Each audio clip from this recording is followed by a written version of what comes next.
bendiciones que vienen con el ejercicio ministerial. De alguna u otra forma, y creo que esto lo compartimos con todos los que el Señor ha llamado al ministerio pastoral, y es que tenemos retos de este lado de la eternidad, hay grandes retos para la fe cristiana, para la vida de la iglesia, para la vida congregacional. El Señor, así como regala bendiciones y muchas alegrías en el ejercicio ministerial, también, mis hermanos, el Señor nos regala para que miremos nuestra debilidad y para que pongamos los ojos solamente en el autor y en el consumador de la fe y en el Señor de la iglesia. El Señor nos regala también muchas luchas y pruebas y debilidades, los cuales forman nuestro carácter, las cuales nos forjan a obedecer el mandato del Señor a pesar de lo que esas cosas puedan implicar en nuestras vidas, pero es el Señor quien nos alienta. Es el Señor quien nos motiva a través de su verdad y su palabra, y en esa gracia asistida a nuestros corazones, quien nos motiva a seguir en este ejercicio ministerial. Hay muchos retos, pero mis hermanos, creo que hay uno que sigue estando allí y sigue siendo uno de los retos mayores y grandes para nuestra vida cristiana, para todo creyente, y es el reto de llevar a personas a ser conformados a la palabra del Señor. El reto, y creo que es el reto de todos nosotros, es el de ser obedientes. Es el reto de conducir a un pueblo a que sean obedientes a la palabra del Señor. Ese es un reto grande porque nos toca luchar y tratar con corazones que, aunque redimidos, son corazones que luchan contra el pecado. Siguen habiendo esos vestigios y remanentes de pecado en nuestra naturaleza humana que nos muestran entonces y nos llevan a considerar esa lucha en nuestra vida ministerial. Ese reto, mis hermanos, de llevar a un pueblo a ser obedientes a la palabra del Señor es un reto grande, es un reto grande.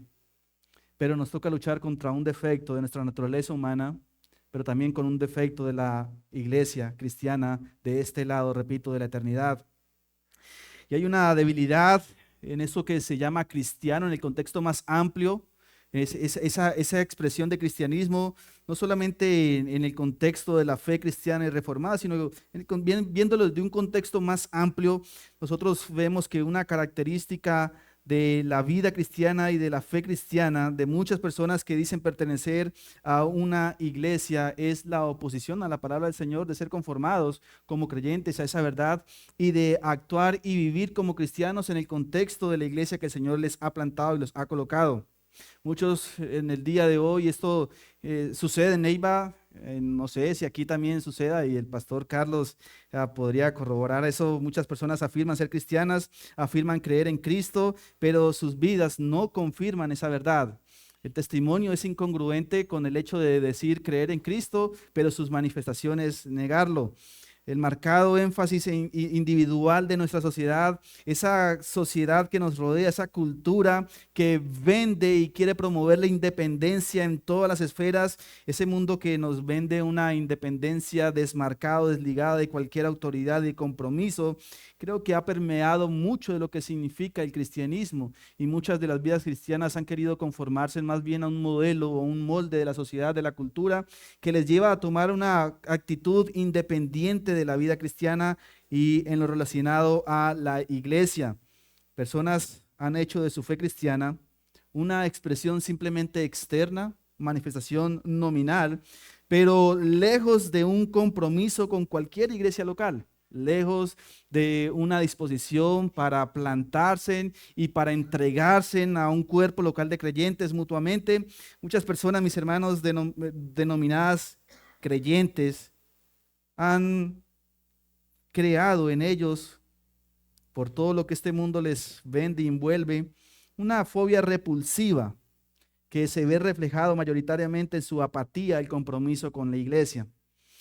Repito, es un marcado énfasis individual de nuestra sociedad que lleva a muchas personas a manifestar ese desprecio y la irrelevancia que se da hacia la iglesia. Mucho del cristianismo está marcado por esto. Mucho de la vida cristiana está marcado por esta debilidad. Creyentes nominales han absorbido actitudes, suposiciones del mundo que les ha rodeado y que les ha afectado el concepto de la iglesia. Y queremos, y como creyentes y como pastores, lo que nosotros nos promovemos y lo que es el propósito de nuestras vidas es llevar a las personas a que su mente sea transformada por el poder de la palabra del Señor. Y la única forma de hacerlo es abrirles la verdad. Abrir la verdad y enseñar y comunicar la verdad.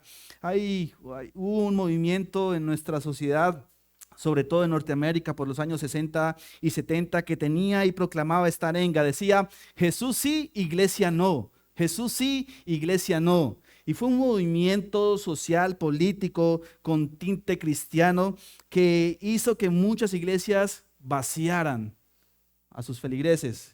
Iglesias quedaron vacías por el concepto que vendieron de decir, creo en Jesús, pero al mismo tiempo decirle no a la iglesia de Jesús, no a la iglesia de Cristo.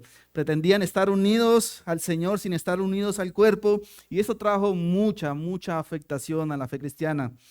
Pero creemos que ese espíritu individualista que marcó en un momento la historia cristiana es un espíritu que aún permanece y continúa allí, de alguna manera u otra, permanece allí. Pretenden personas ser alimentadas y nutridas por el Señor, por su palabra, sin desear entonces moldear sus vidas conforme a la palabra. Querer tener un compromiso marcado por la obediencia al Señor, pero al mismo tiempo sin ningún compromiso con su iglesia. La realidad es que estas personas y todo aquel que quiera afirmar creer en Cristo, pero que no lo confirma en su vida y que no siente esa necesidad y la importancia de la iglesia, no entiende el Evangelio, no ha comprendido lo que significa ser transformado por el poder del Evangelio y necesita entonces que el Señor ilumine la mente y el corazón para hacerlo. Yo, mis hermanos, en esta mañana quiero que usted se enamore de la iglesia. Quiero que usted vea la iglesia, repito, como Cristo la ve. Y vea la iglesia no por la debilidad que los hombres puedan presentar, sino vea la iglesia por la verdad que Cristo revela en su palabra de lo que es la iglesia del Señor. Y que al verla usted pueda asumir esa responsabilidad que el Señor le llama, que al ver esa iglesia usted pueda entender a lo que el Señor le llama en su compromiso de mostrar el testimonio de la verdad al mundo. Así que me propongo tener unos objetivos aquí mientras expongo la palabra del Señor, y es que usted entienda la importancia de la iglesia. Usted una vez más entienda lo que significa la iglesia, la importancia de la iglesia, que usted pueda lograr ver esa iglesia como Dios la ve. Lo que quiero moverles, mis hermanos, es a que ustedes puedan tener unas expresiones congruentes entre sus afirmaciones y entre sus hechos. Si usted dice amar a Dios, si usted dice creer en Cristo, ese es el llamado. Usted debe amar a la iglesia y ser parte de ella. Usted debe amar la iglesia y ser parte de ella con todo lo que Cristo muestra de lo que ella significa. Vayan conmigo a Efesios capítulo 4, lo cual es el pasaje de las Escrituras que voy a estar meditando con ustedes. Efesios capítulo 4. El título de este mensaje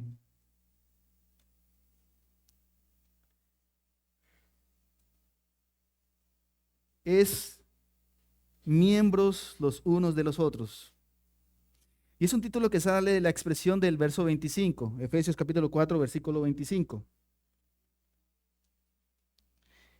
Este es para que usted lo recuerde, para que usted recuerde la enseñanza en esta mañana.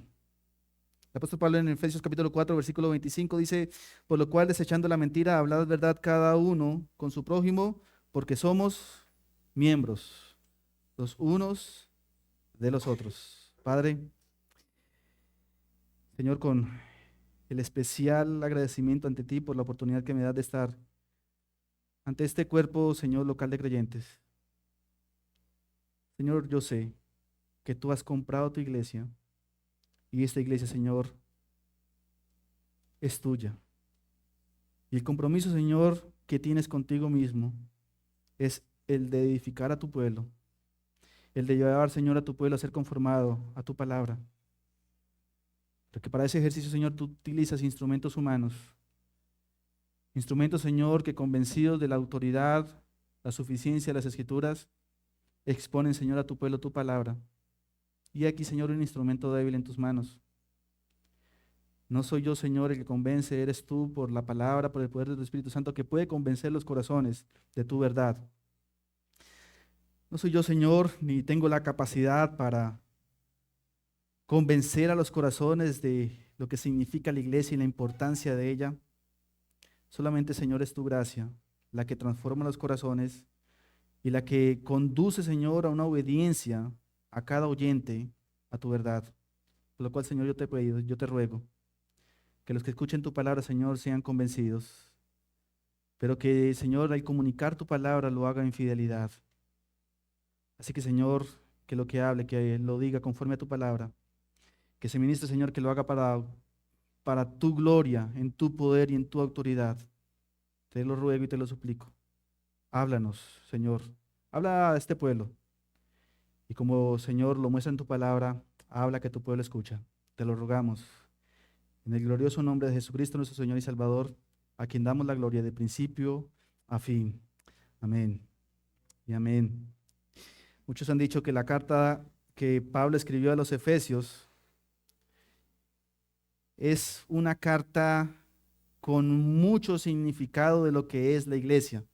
Es una carta escrita para mostrar mucho de lo que significa ser la iglesia del Señor.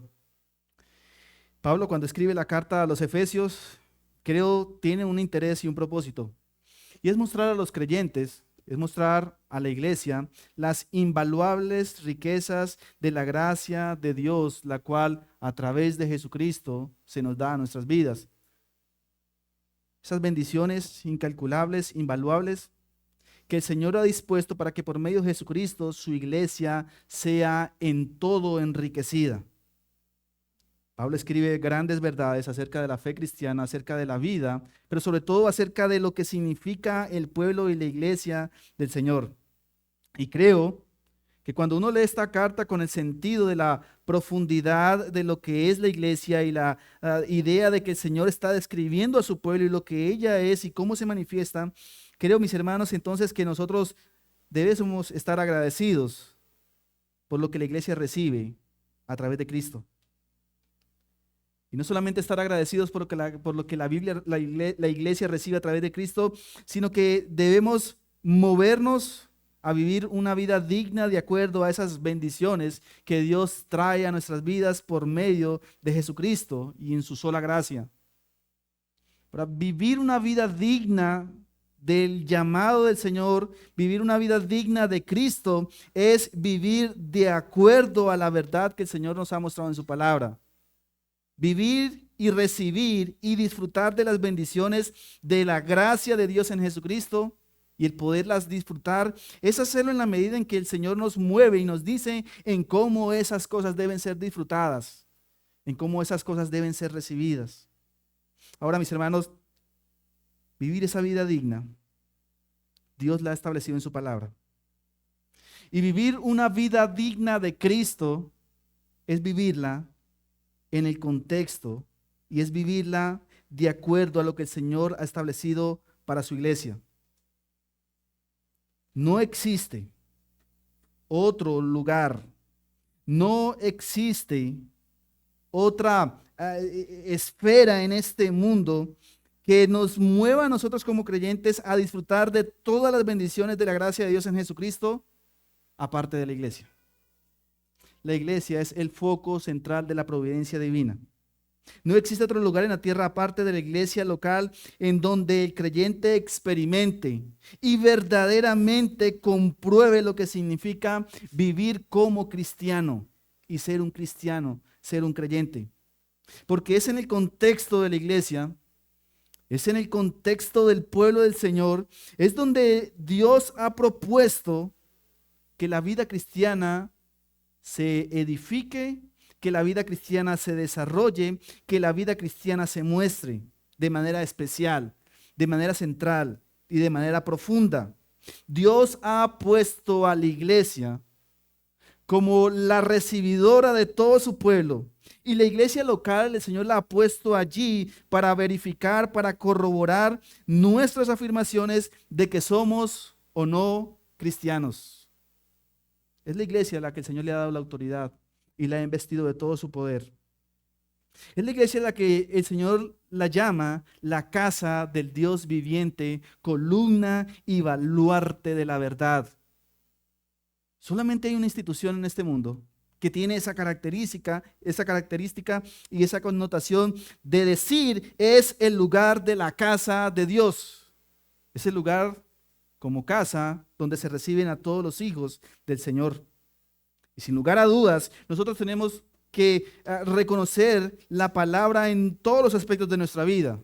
Pablo muy seguramente tenía la intención de escribir cómo ser verdaderos esposos, creyentes que aman al Señor en sus vidas matrimoniales, creyentes que muestran lo que significa ser padres de hijos, de lo que significa trabajar en un lugar, de lo que significa ser ciudadano en este mundo. Y Pablo tiene mucho que decir de cómo vivir la vida cristiana en medio de una sociedad, en medio de una cultura, cómo ha de ser el creyente en la familia, cómo ha de ser en los diferentes contextos de la vida particular.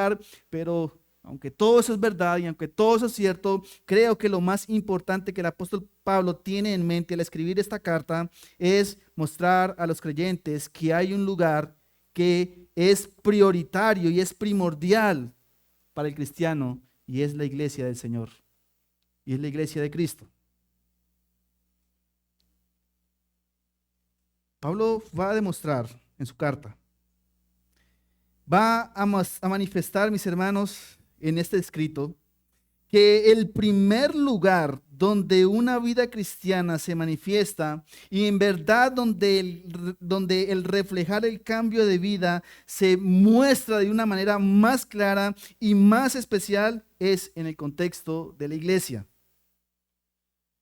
Por la simple razón de que como lo es la persona en la iglesia, así ella será en los diferentes contextos que le rodean. Como un creyente es en su iglesia, así lo será en los diferentes contextos que le rodean. La iglesia, repito, confirma el llamado de nuestras vidas a la fe cristiana. Por eso el apóstol Pablo escribe en el capítulo 4, versículo 1, yo pues preso en el Señor os ruego, les ruego que anden como es digno de la vocación con que fuisteis llamado. Yo quiero mostrarles, hermanos, brevemente, cómo es que la iglesia cumple de manera primaria el propósito de confirmar nuestros llamados a la fe cristiana. Porque yo quiero que ustedes vean la iglesia como prioridad en su vida. Yo quiero que ustedes vean la iglesia y vean que ella es prioritaria y debe ser prioritaria para su vida. Que no vean la iglesia como una opción más en su vida cristiana. Que no vean la iglesia simplemente como un elemento a tomar o a desechar, sino que ustedes vean a la iglesia como un elemento indispensable. Y algo indispensable es algo que se necesita eso y solamente eso para hacer. Que no se puede hacer de otra forma si ese elemento estará allí. Quiero moverle, mis hermanos, a que ustedes vean la forma indispensable que el Señor ha dispuesto que su iglesia sea para nuestras vidas cristianas. Pablo, déjenme resumir en los primeros 3 capítulos. Pablo inicia esa carta dando un saludo, pero exponiendo entonces el razón de comunicar esta verdad. Capítulo 1, versículo 3, Pablo le dice a los creyentes en Éfeso, bendito sea el Dios y Padre de nuestro Señor Jesucristo, quien nos bendijo con toda bendición espiritual en lugares celestiales en Cristo. Y esta afirmación, mis hermanos, de que los creyentes han sido hechos partícipes de toda bendición espiritual en Cristo, esto es sorprendente, Bendito sea el Dios que nos bendijo con toda bendición. Y eso nos conduce a algo, y es ver que son los creyentes, son aquellos que han sido uno en Cristo, los que Dios les ha depositado y tiene para ellos todas las abundantes riquezas de su inmensurable y de su infinita gracia. Todos hemos sido bendecidos. Dice, bendito sea el Dios y Padre, que nos bendijo con toda bendición espiritual en los lugares celestiales en Cristo. ¿Cuándo ocurrió que el Señor dispuso para nosotros todas esas bendiciones? El versículo 4 del capítulo 1 dice, según nos escogió en Él antes de la fundación del mundo, para que fuésemos santos y sin manchas delante de Él. Así que podemos ver que fue antes de la fundación del mundo, antes de que se crearan todas las cosas, que Dios decidió mostrar abundantemente su misericordia y gracia para los suyos. ellos se convirtieron en el objeto de su amor. Antes que las cosas fueran creadas, Dios dispuso que fuera su pueblo el objeto especial, único y particular de su amor. Este gran amor, capítulo 2, se manifiesta en el hecho de que siendo enemigos de Dios, de que llevando una vida oposición a Él, de que siendo por naturaleza hijos de ira, Dios, quien es rico en misericordia, por su gran amor con que nos amó, entonces nos dio una nueva vida con Cristo. Capítulo 2, versículo 4, después de mostrarnos y decirnos somos hijos de ira igual que los demás, ahora nos dice que su gracia y su misericordia cambian esa condición de nuestras vidas y ahora estando muertos en pecado, el Señor nos dio vida juntamente con Cristo y por gracia nos ha hecho salvos. El hecho es, la muerte de Cristo, el sacrificio de Cristo, se hizo por nosotros. Su muerte se hizo para librarnos de la muerte. Su sacrificio fue ofrecido para que Él fuera nuestro perfecto sacrificio delante de Dios y quitara así nuestra culpa y nuestra iniquidad. Ese hecho, mis hermanos, nos muestra que Dios hizo por nosotros lo que nosotros nunca podemos hacer y nunca lo lograremos hacer. Fue la muerte de Cristo la que nos reconcilió con el Dios justo. Fue Cristo quien se hizo justicia nuestra. Fue su muerte la que nos reconcilió. Fue su muerte la que nos unió a Él en ese cuerpo maravilloso. Y ahora el hecho de estar unidos a Cristo por medio de su muerte, el hecho de reconocer que Cristo se entregó por nosotros y se ofreció a sí mismo en una ofrenda perfecta y agradable al Padre, es también el hecho de reconocer que Él nos unió a su iglesia. Y noten cómo el capítulo 1, los versículos 21 al 23, el apóstol Pablo señala lo que Cristo es para la iglesia. Sobre todo principado de autoridad y poder y señorío, y sobre todo nombre que se nombra no solamente en este siglo, sino también en el venidero. Sometió todas las cosas bajo sus pies y lo dio por cabeza sobre todas las cosas a la iglesia, la cual es su cuerpo, la plenitud de aquel que lo llena todo y en todo. Permítame tenerles una reflexión filosófica. Piensen esto. La Biblia nos dice que Dios llena absolutamente todas las cosas. Dios es suficiente en sí mismo. La Biblia nos dice que solamente Dios es perfecto y completo en todo sentido, en toda esencia y en todo su ser. Pero hay algo sorprendentemente maravilloso que la Biblia nos revela, y es que la Biblia nos dice, versículo 23, que la iglesia es la plenitud de aquel que lo llena todo en todo. En otras palabras, Cristo es completo con su iglesia. Cristo se hace completo con su iglesia. Filosóficamente, hermanos, eso es increíble, porque pudiéramos pensar, Cristo en una forma se nos dice, es incompleto, no lo podemos ver completamente sin estar con su iglesia, pero lo vemos perfectamente y completamente unido a su iglesia. La iglesia es el complemento de aquel que lo llena todo y en todo. Y esa iglesia, ese pueblo, el Señor le llama a través de su verdad, a través de su palabra, mostrándole las riquezas de la gracia de Dios en Jesucristo. Y el hecho de ser unidos a ese cuerpo por medio de su muerte, el hecho de estar unidos a Él en su iglesia, es el hecho de reconocer que esa iglesia manifiesta el misterio de Dios a este mundo. Hermano, yo no entiendo cómo Dios dice por su palabra que somos incompletos, que Él está incompleto sin nosotros, siendo Él completamente en todo, perfectamente en todo. Yo no entiendo cómo hay una expresión en las Escrituras que dice Cristo está incompleto sin su iglesia. Pero lo más sorprendente que esto me produce y lo más increíble y admirable, es decir, que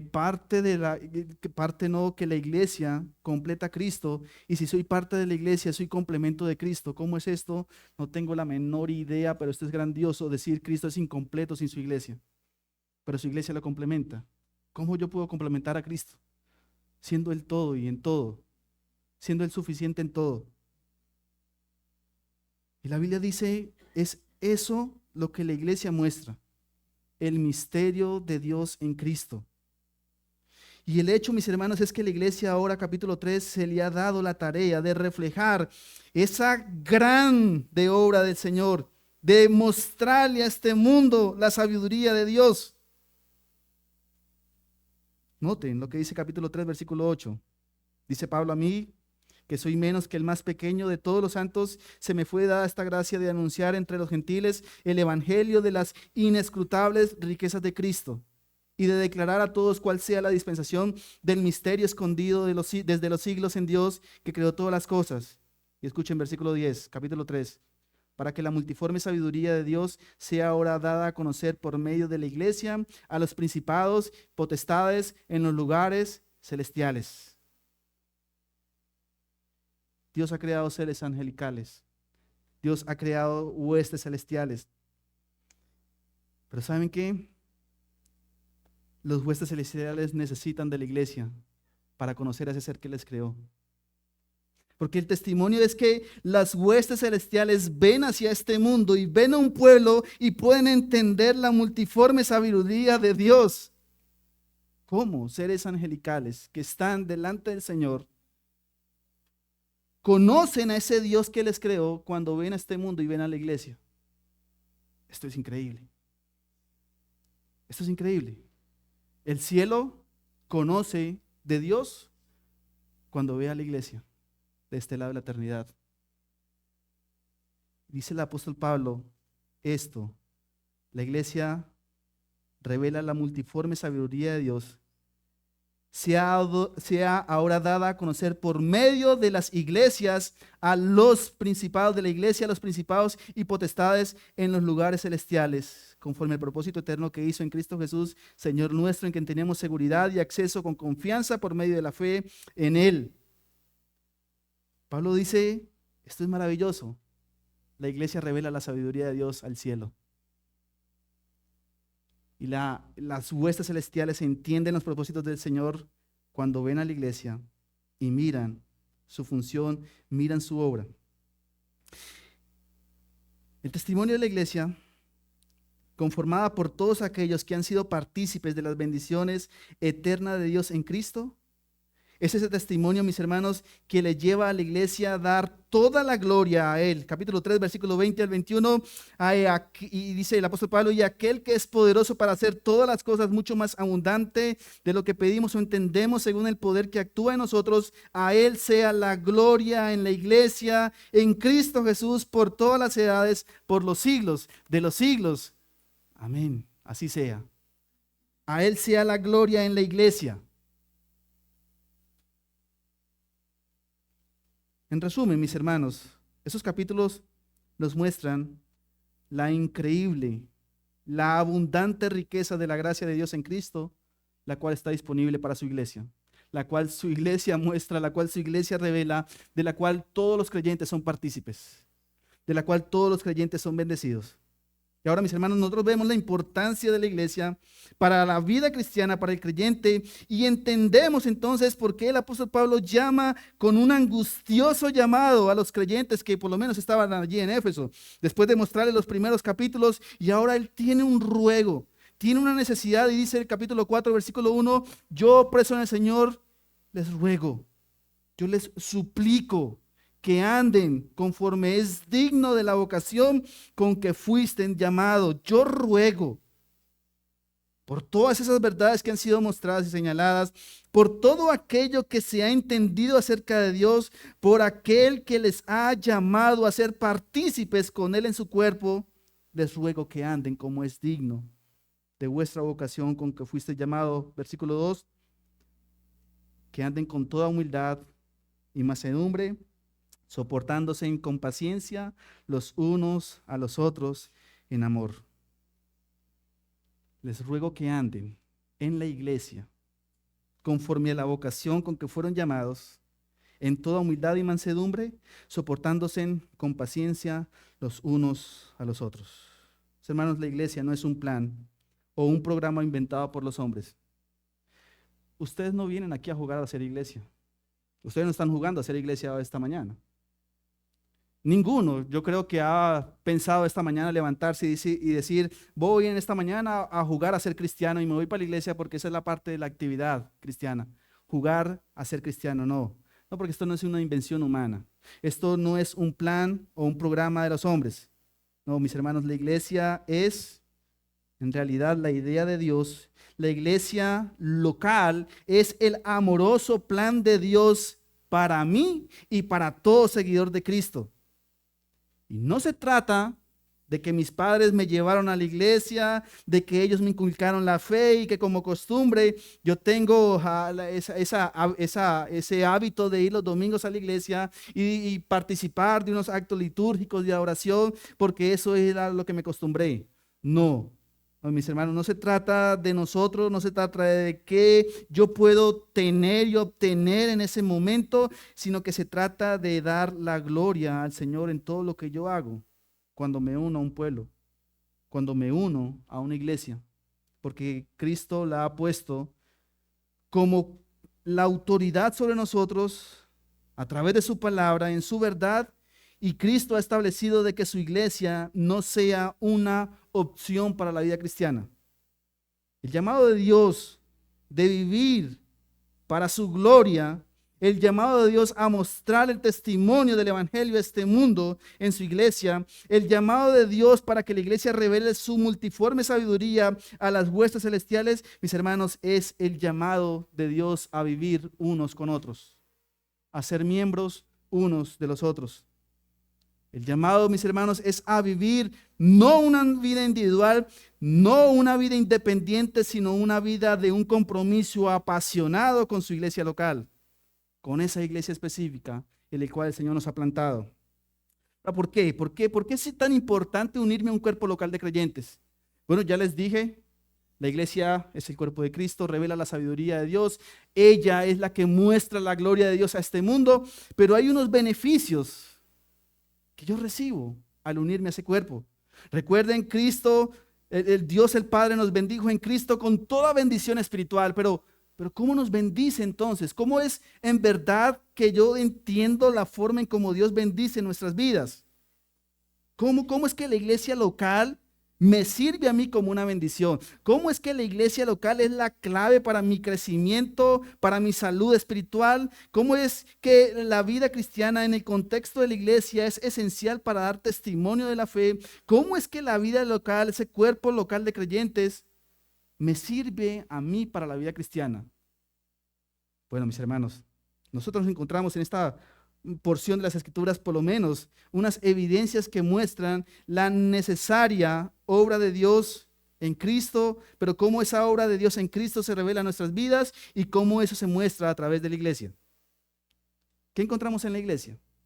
¿Qué es de bendición para nuestras vidas? ¿Qué podemos encontrar en una iglesia que pudiéramos decir, el Señor nos bendice con toda bendición espiritual en los lugares celestiales en Cristo? Bueno, algo de lo que encontramos en una iglesia es que hay una unidad en medio de la diversidad. Una unidad en la diversidad. ¿Cómo es que siendo diversos somos uno? Esto es en contra de toda lógica humana. ¿Cómo hay una unidad en la diversidad? Bueno, porque la iglesia es un reflejo del Trino Dios, quien muestra perfectamente su unidad. Noten nuevamente capítulo 4, versículos 2 al 6. Con toda humildad y mansedumbre, soportándose con paciencia unos a otros en amor, solícitos en guardar la unidad del Espíritu en el vínculo de la paz, un cuerpo y un espíritu, como fuisteis también llamados en una misma esperanza de vuestra vocación, un Señor, una fe, un bautismo, un Dios y Padre de todos, el cual es sobre todos y por todos y en todos.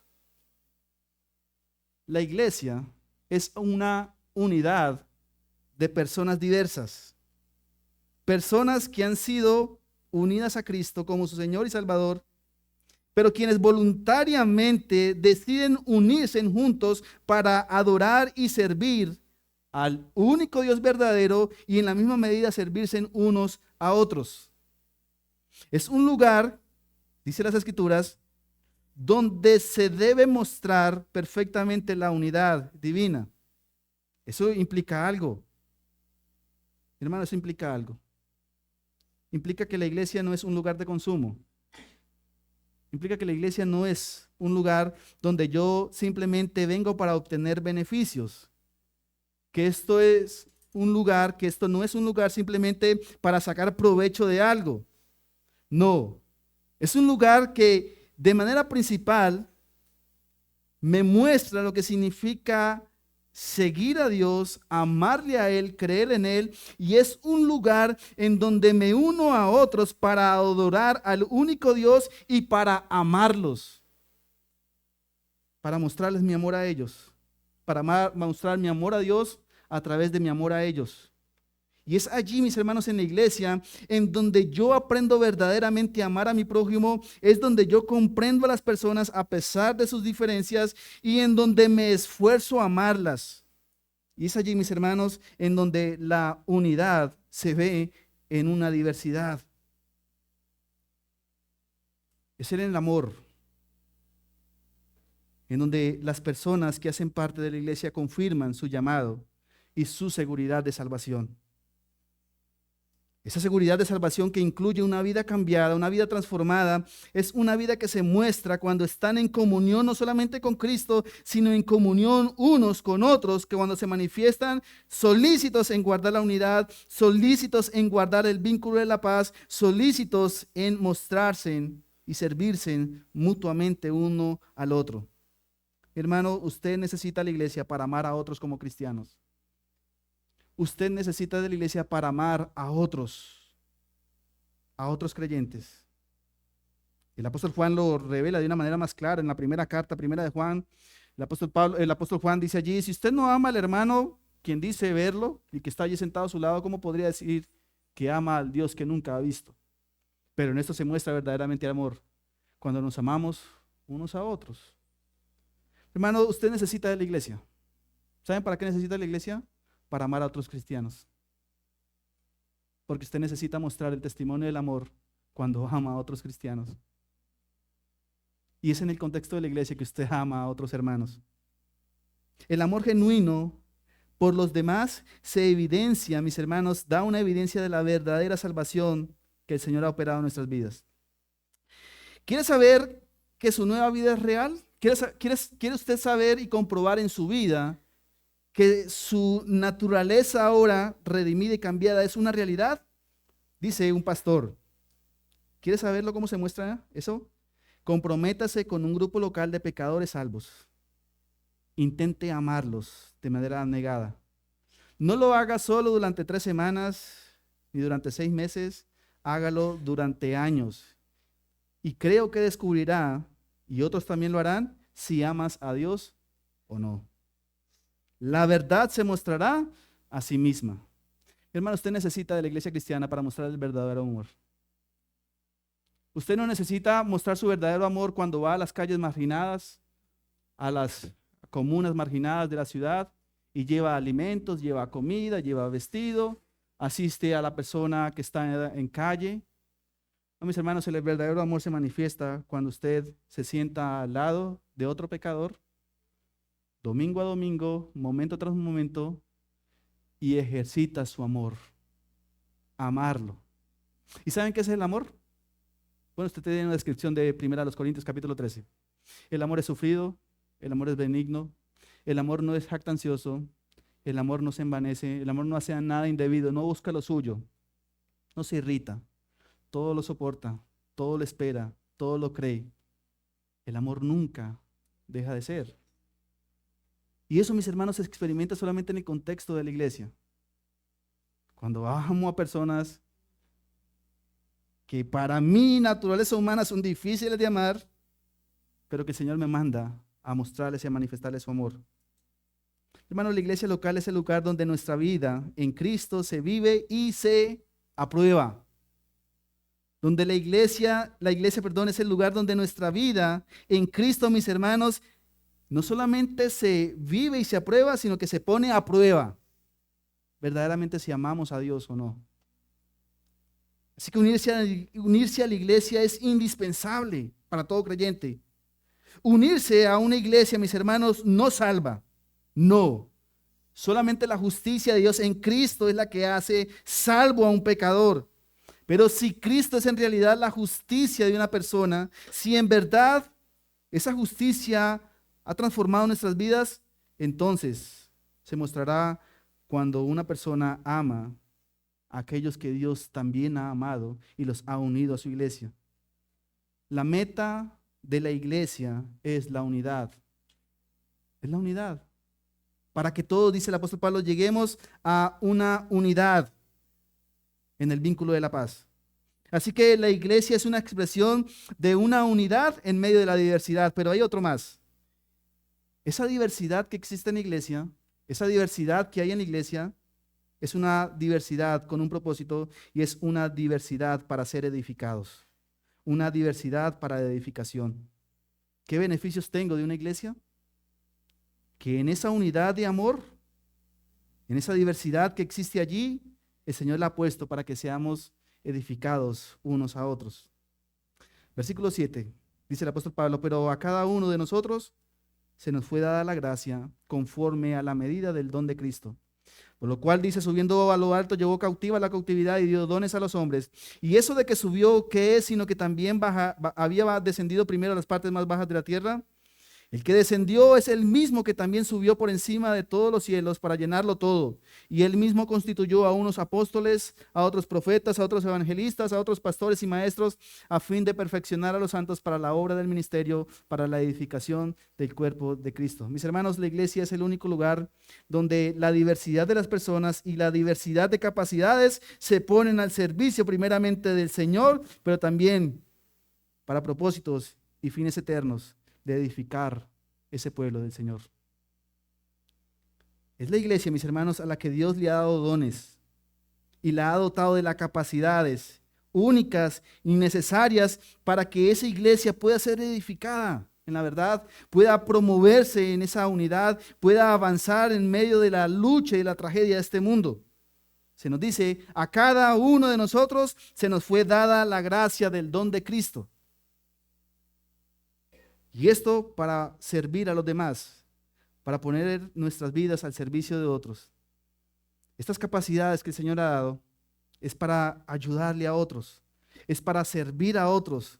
Hermanos, la labor de la edificación de la iglesia no es una labor exclusivamente de los pastores. No, los pastores tienen una función, tienen una labor. Ellos cumplen un propósito del Señor para la vida de la iglesia, pero ellos no son los únicos dispuestos por Cristo para que sea la edificación de su pueblo. No, el Señor ha dado a la iglesia, como lo es el cuerpo, ojos, nariz, oídos, manos, pies, y cada uno con sus capacidades individuales. Pero aun cuando el Señor ha dado una capacidad y dones y regalos a la iglesia, esto es con el propósito de edificar el cuerpo de Cristo. Hermano, es en la iglesia donde usted pone verdaderamente ese don que el Señor le ha regalado, con el sentido y el propósito correcto por el cual el Señor se lo ha dado para la edificación del cuerpo de Cristo.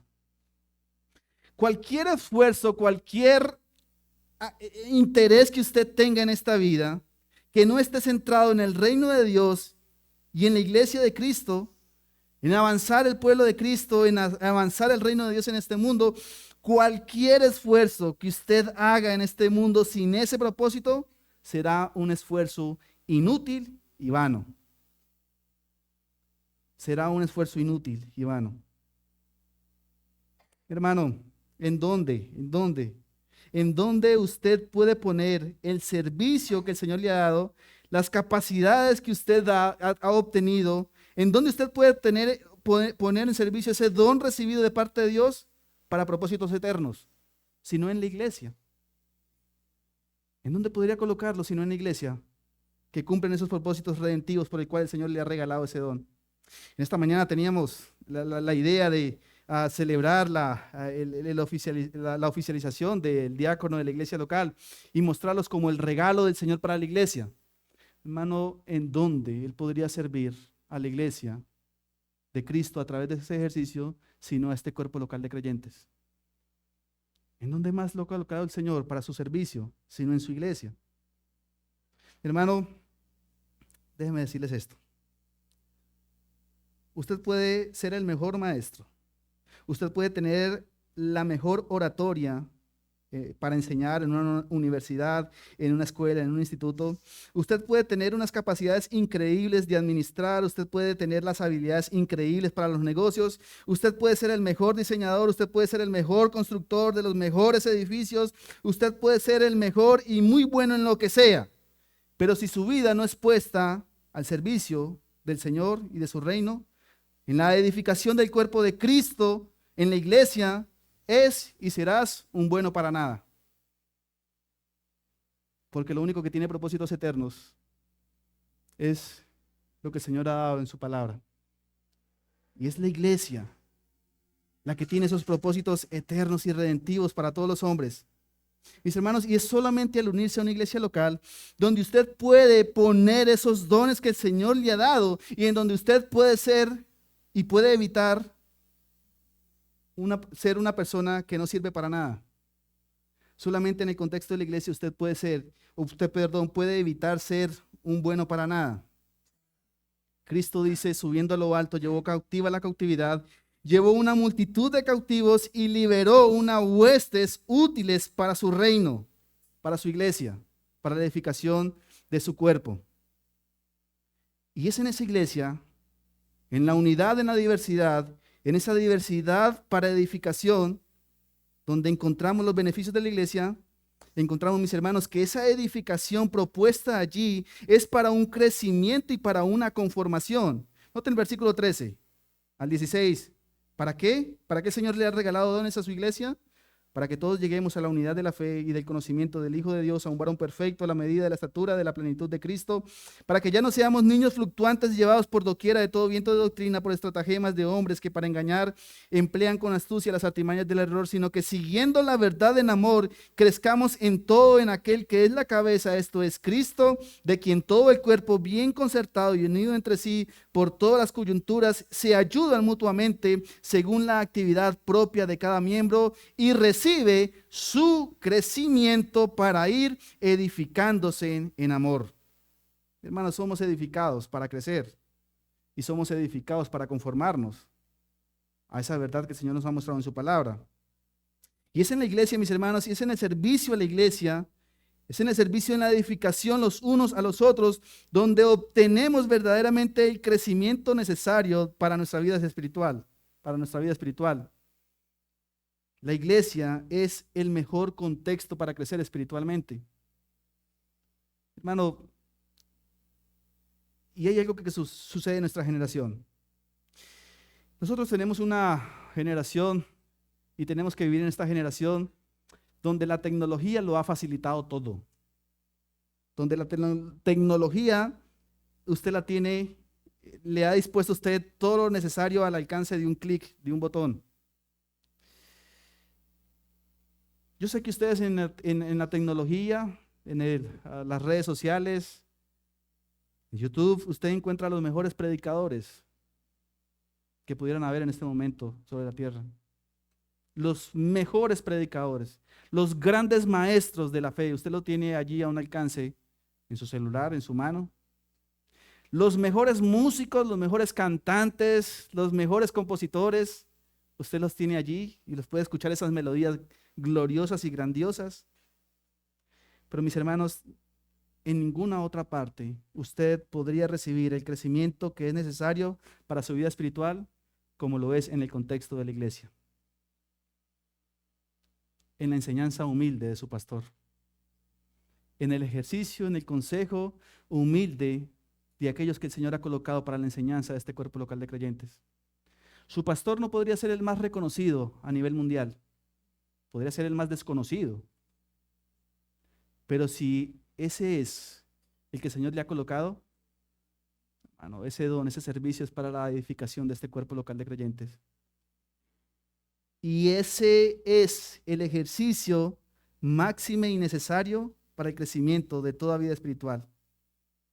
Mi hermano, todo creyente necesita a la iglesia para vencer el pecado, para crecer en la forma en que Dios lo ha planeado. Es en el contexto de la iglesia donde nos podemos reunir como iglesia para adorar juntos como creyentes. Esto es algo irreemplazable. Esto es algo que el internet no lo puede hacer. El internet usted no lo puede unir a otros creyentes como están unidos hoy, física y corporalmente. Usted necesita de la iglesia para adorar al Señor. Usted necesita de la iglesia para oír la palabra del Señor predicada. Usted necesita de la iglesia para que su vida y su alma sea edificada. Usted necesita del consejo pastoral. Usted necesita del consejo de otros hombres, de otros varones, de otras mujeres. Usted necesita de la comunión para crecer. Usted necesita de otros para vivir su vida cristiana. Usted no puede sustituir el tiempo de la adoración por una actividad física o por diversión.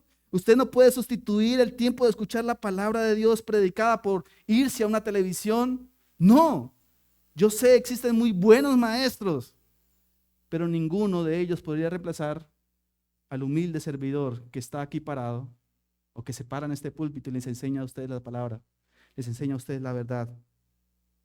Hermanos, nuestra adoración colectiva edifica, nuestra adoración fortalece, nuestra adoración colectiva glorifica a Dios como nada más podría hacerlo. Usted podría colocar su equipo de sonido a todo volumen, con los mejores himnos, con las mejores melodías, pero no hay nada como cantar corporativamente al Señor.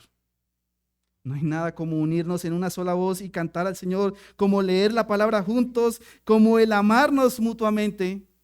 No hay nada que eso lo pueda reemplazar. Hermano, es la iglesia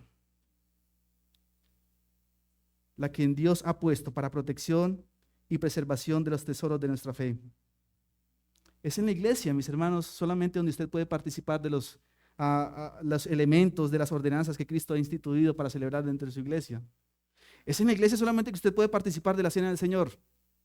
Usted no puede sentarse al frente de un televisor y querer participar de la cena y recibir las bendiciones como si estuviera reunido con otro cuerpo local de creyentes.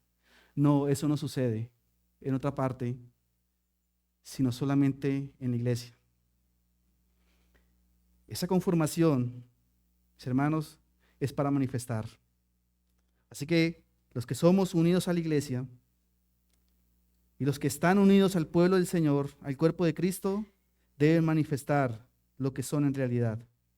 Personas transformadas por el poder del Espíritu Santo, manifestando su pasión por Cristo y por su iglesia, para de esta forma mostrar el testimonio del Evangelio al mundo. Si la verdad de nuestra vida cristiana se ve en el contexto de la iglesia, entonces este es el testimonio. Noten versículo 17. Esto pues digo y requiero en el Señor que ya no andéis como los otros gentiles que andan en la vanidad de su mente, teniendo entendimiento entenebrecido, ajenos de la vida de Dios por la ignorancia que en ellos hay por la dureza de su corazón, los cuales después de que perdieron toda sensibilidad se entregaron a la lascivia para cometer toda avidez, toda clase de impurezas, mas vosotros no habéis aprendido así de Cristo.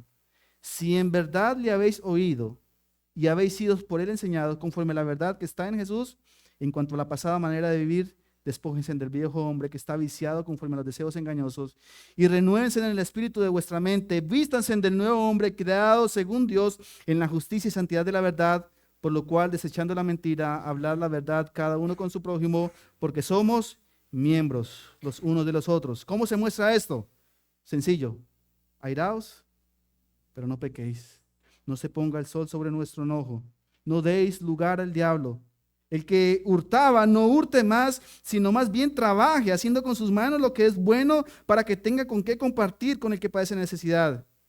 Ninguna palabra corrompida salga de vuestra boca, sino la que sea buena para la necesaria edificación, a fin de dar gracia a los que oyen. Y no contristéis al Espíritu Santo de Dios, con el cual fuisteis sellados para el día de la redención. Quítese de vosotros toda amargura, enojo, ira, gritería y maledicencia, toda malicia. Antes sed benignos unos con otros, misericordiosos, perdonándoos unos a otros, como también Dios os perdonó a vosotros en Cristo. Mi hermano, esto no es para vivirlo simplemente en la casa. Esto es para vivirlo en la iglesia. Y viviéndolo en la iglesia, eso será testimonio en mi vida normal. Repito, esto es un llamado a cómo ver la iglesia. Hermano, el llamado de usted que quiero hacerle en esta mañana que tal vez lleva tiempo escuchando la palabra de Dios, pero que de ninguna manera tiene o siente ese compromiso por la iglesia, yo le digo, es necesario que usted evalúe sus convicciones a la luz de la palabra de Dios, porque no se puede ser un verdadero creyente y al mismo tiempo estar en oposición abierta a la palabra de Dios al negarse a los mandatos de Cristo, al negar servir a la iglesia y unirse a ellas. Iglesia, gracia y vida, vivan su vida cristiana, vívanla a la luz de las Escrituras. Eso implica un compromiso formal con la iglesia. Eso implica amar la iglesia. Pero si hay amigos en esta mañana, déjeme decirle que solamente hay una oportunidad para ser parte del pueblo de Dios. Y lo único que tienes que hacer es arrepentirte y creer en Jesucristo como Señor y como el Salvador, venir ante Él, someterse a su señorío. Es mentira de que al morir te irás directamente a los brazos del Dios eterno sin haber creído en Cristo. No, solo Cristo es la fuente de vida eterna. La palabra de Dios dice que fue Cristo quien se entregó y que lo hizo a sí mismo para salvar a su iglesia, para presentársela y llevarla a la gloria eterna junto con Él. Así que mi amigo, tienes que ser parte de la iglesia para recibir esos beneficios de la salvación y de la vida eterna. Pero esto inicia en un arrepentimiento y la fe en ese Cristo Salvador. Iglesia, gracias por la oportunidad. Gracias, pastor, por este momento. Por ustedes, rogamos como iglesia por sus vidas. Oramos al Señor de manera general por la iglesia, por aquellos que el Señor nos ha puesto para caminar y andar juntos. Y sepan que iglesia, en Neiva hay una iglesia que ora por ustedes. Déjenme decirles esto. Como iglesia estamos comprometidos en el cuidado mutuo. Y tengan la certeza que como compañero militante de milicia del pastor Carlos, estamos también al cuidado del pastor. Cuidamos a su pastor de una forma especial porque lo estimamos, lo amamos y porque queremos guardarnos mutuamente. Así que sepan que de Neiva hay una iglesia que vela por ustedes, por lo menos en ese cuidado pastoral. Oramos por su pastor, oramos por la iglesia, porque esa es la medida que esperamos el Señor bendiga a este pueblo local, a esta iglesia local. El Señor les bendiga, el Señor los edifique. Por Neiva hay una iglesia que les espera con los brazos abiertos. A todo aquel que